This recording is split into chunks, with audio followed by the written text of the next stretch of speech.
Nasib petugas kereta api minta balita tak punya tiket ditinggal di stasiun. Sosoknya pegawai PT APS.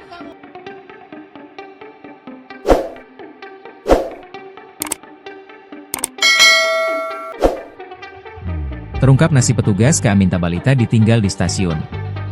Alasannya gara-gara balita tersebut tak punya tiket. Sebuah video viral memperlihatkan seorang penumpang kereta api mengamuk di stasiun Mandai, Maros, Sulawesi Selatan setelah petugas melarang balita tanpa tiket ikut naik dan meminta agar anak tersebut ditinggal di stasiun. Peristiwa ini dialami oleh Sri Uswaningrum, 29, ibu dari balita tersebut, pada Minggu, 20 Juni 2025. Setelah kejadian itu viral di media sosial, nasib petugas kereta api tersebut menjadi sorotan. Lalu, bagaimana kronologi kejadian petugas kereta api minta balita ditinggal di stasiun dan nasibnya sekarang? Saat itu, Sri dan 30 anggota keluarganya hendak pulang ke Pangkep menggunakan KA rute Baru Maros. Akan tetapi, sesampainya di stasiun Mandai, mereka ditolak naik kereta karena tiket sudah habis.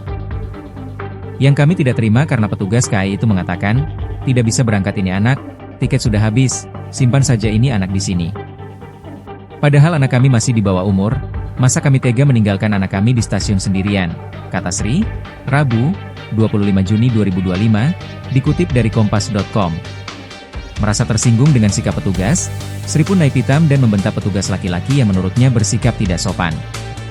Karena petugas itu tidak melayani kami dengan baik dan bicara seolah-olah dia merasa paling hebat. Disitulah kami tidak terima sebagai pelanggan. Sehingga kami sempat emosi karena perlakuan tersebut, ujarnya. Kejadian itu pun sempat dilerai oleh security. Sri dan keluarganya pun tetap tidak bisa naik kereta karena sudah penuh, meski mereka siap membeli tiket tambahan. Akhirnya, mereka pulang menggunakan ojek online. Kepala Balai Pengelola Kereta Api Sulawesi Selatan, Bepas, Debbie Hospital, meminta maaf atas ketidaknyamanan yang dialami oleh penumpang.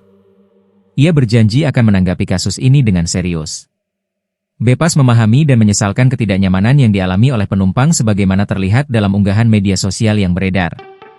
Unggahan tersebut menjadi perhatian serius kami, ujar Debbie. Ia menegaskan bahwa petugas yang terlibat adalah pegawai dari PT Angkasa Pura Support, APS, yang bertugas sebagai pendukung layanan operasional di stasiun. Kami memastikan bahwa kejadian ini sedang ditangani secara menyeluruh, termasuk penelusuran kronologi secara objektif, evaluasi prosedur pelayanan serta penegakan sanksi disipliner kepada petugas terkait apabila terbukti melanggar standar pelayanan atau etika kerja, tegasnya. Adapun, langkah korektif yang diambil oleh Bepas, yaitu pembinaan dan sanksi kepada petugas APS yang terlibat, pelatihan ulang, refreshment training. Soal pelayanan prima dan nilai-nilai hospitality, dan evaluasi sistem boarding dan pemeriksaan penumpang di seluruh stasiun di wilayah Bepas. Ia juga mengimbau seluruh penumpang untuk mematuhi ketentuan perjalanan, termasuk kebijakan bahwa anak-anak wajib memiliki tiket demi keselamatan dan keteraturan bersama. Kami sangat menghargai setiap masukan, kritik, maupun perhatian dari masyarakat. Semua itu menjadi bagian penting dari upaya kami untuk terus memperbaiki dan mengembangkan layanan transportasi publik yang inklusif dan berkualitas, katanya.